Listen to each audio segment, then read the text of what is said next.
Hello again, welcome back to Mr. Brown's Bionic Bible Series.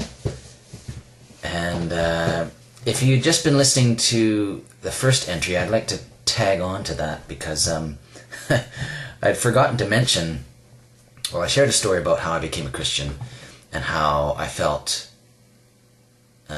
convicted that I had displeased God and He was unhappy with me.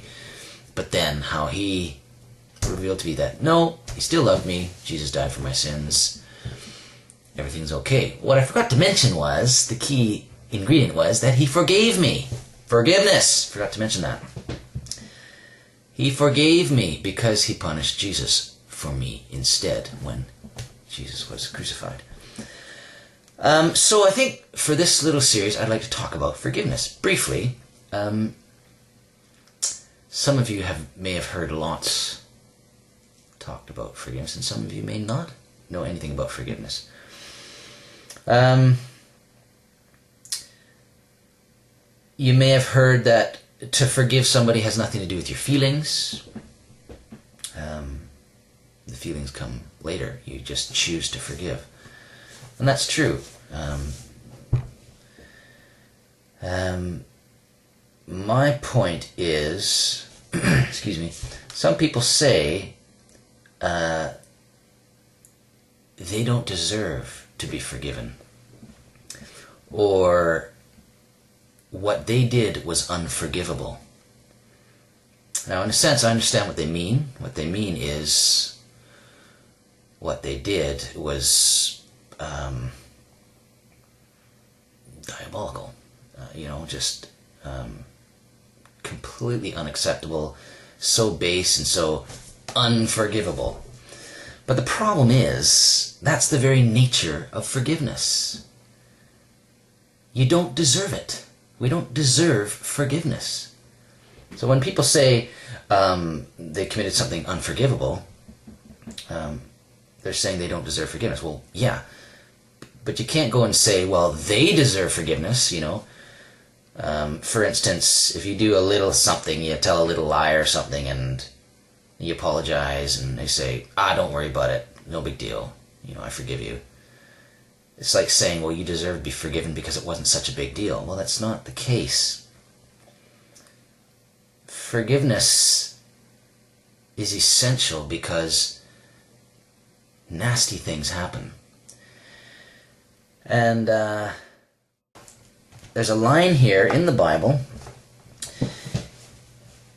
in a book called Ephesians, and it's chapter 4, verse 32, and it says, "Forgive each other, just as God has forgiven you because of what Jesus Christ has done."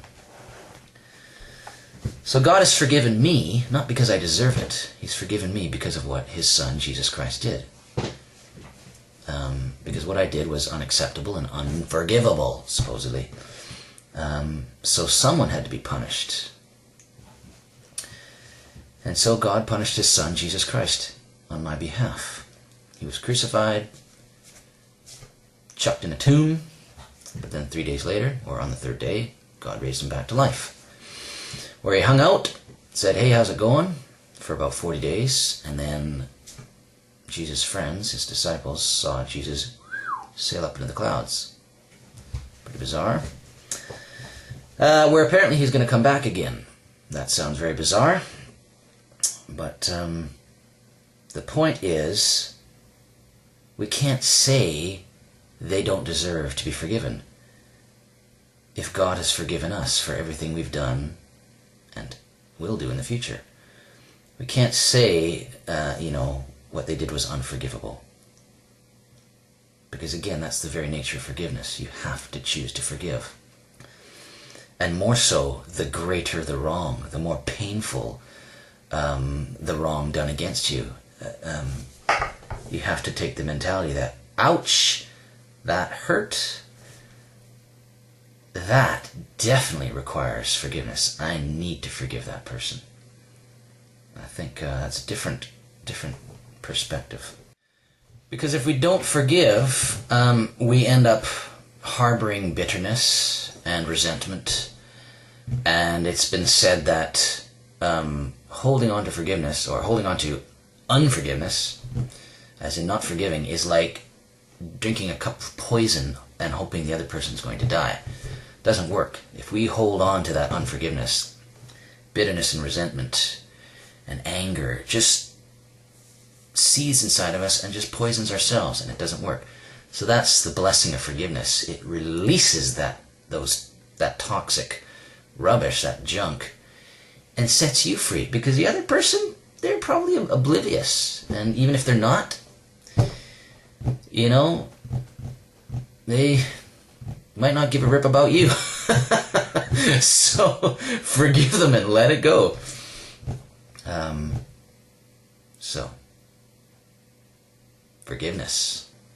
Bless you guys. Bye.